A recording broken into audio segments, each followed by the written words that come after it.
Against the bill.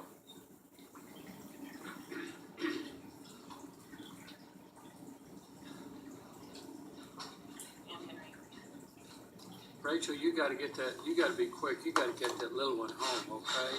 It's only about, I don't know, 7 hours past bedtime. All right, let's see. I can get this. Oh, sorry.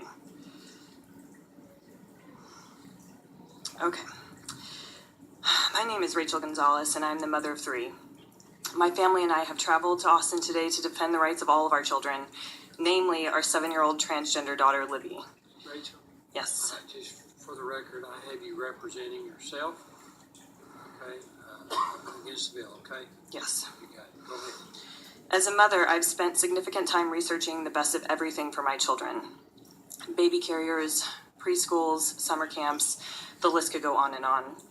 One thing I wasn't expecting was to need to research and understand parenting a transgender child. Libby has been expressing herself as a girl from the age of 3, but did not fully transition socially until age 5. To be clear, this means she started presenting exclusively as a girl in her attire and continuing to grow her hair out, nothing more. Shortly after, she changed her name to Libby and we began using female pronouns. The weekend that she broke down, expressing that she could only go on living as a girl was terrifying. I spent a lot of time behind closed doors crying, reading, researching what was ahead. In no way was I upset to have a transgender child. It certainly didn't come as a surprise. I was so overwhelmed by the fear that my sweet, innocent little girl would be verbally and physically attacked, put in harm's way, and discriminated against strictly because she's living her honest and authentic life. It's scary enough as a parent to know that you won't always be able to protect your children from the ugly in this world, but it's infinitely more terrifying to know that the ugly in this world is targeting your child, that she now lives in statistically high risk of being victimized.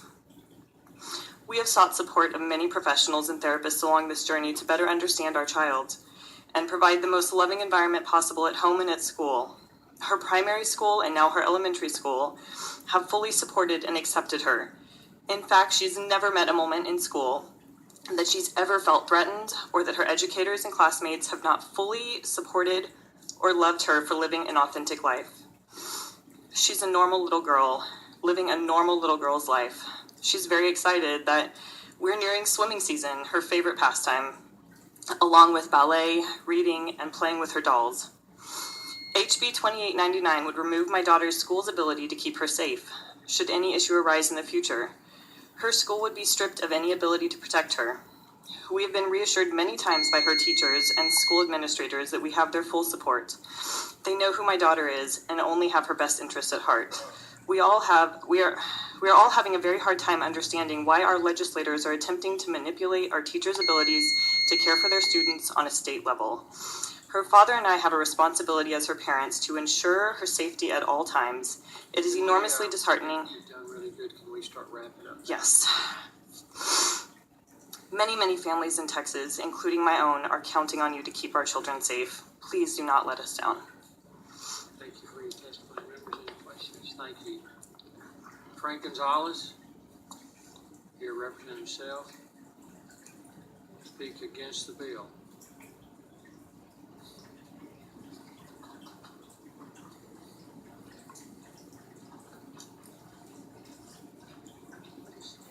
I'm not going to say anything else. Just setting this up for him. I have a newfound respect for the job that you guys do and the hours that you work.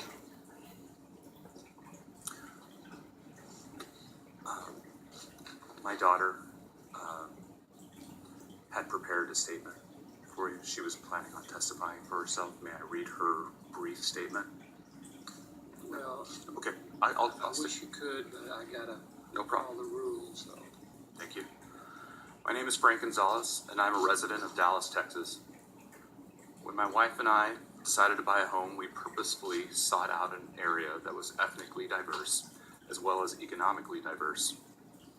We share a fundamental value that all people are created equal and deserve mutual respect. We celebrate the differences that everyone has to offer our community and we encourage our children to respect all people. As a parent, my family's safety and well-being is my top priority. My daughter fits a segment of the population that is at risk of being highly discriminated against. She's a transgender girl of color and is 7 years old. We are active in our community and are surrounded by people who are loving and accepting of our family and her right to live and her right to freely live an authentic life. Anti-discrimination ordinances in Dallas have helped make it a safe place for us throughout the city.